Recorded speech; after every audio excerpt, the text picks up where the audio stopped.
Photos of the officers killed in a standoff in North Carolina on Wednesday were released on Thursday as the community around them continues to mourn. This tops our news making national headlines this morning.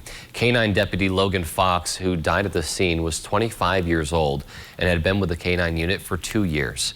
Sergeant Chris Ward was the father of two, ages 19 and 5, and had been in law enforcement for 8 years.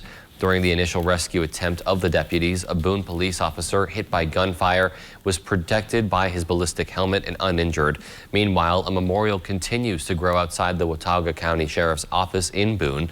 The investigation being handled by the North Carolina State Bureau of Investigation is ongoing.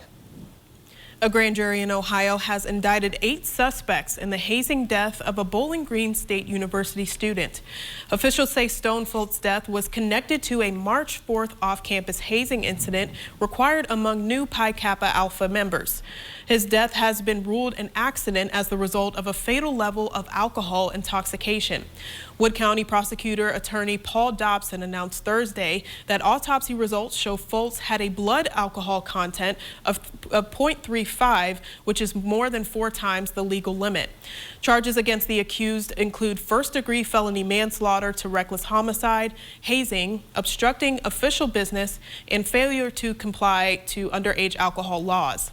Pi Kappa Alpha has been placed on interim suspension and is not currently recognized as a registered Bowling Green State University student organization. The U.S. economy is showing signs of recovery from the pandemic as it grows 6.4% in the last quarter. The jump start for first quarter 2021 can be tied to vaccinations increasing nationwide and government spending. Gross domestic product, or the sum of all goods and services produced in the U.S., jumped 6.4% for the first quarter of the year.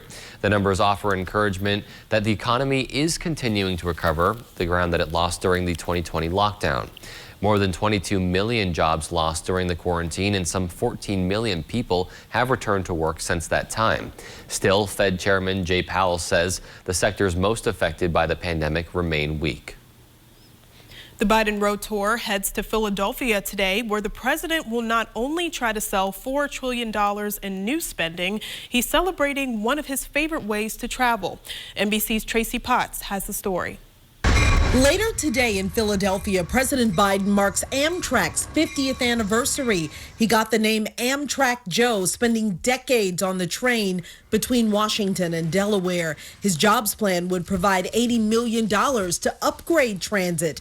That, plus his family's plan, will cost taxpayers $4 trillion. Biden told voters in Georgia he's building on 100 days of success. 1,300,000 jobs in 100 days. That's more new jobs in the first 100 days of any president in history.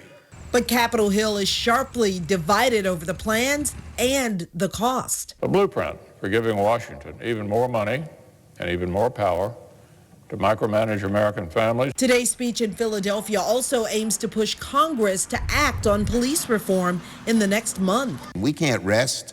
We have a lot more to do. Biden, for now, leaving negotiations in the hands of lawmakers.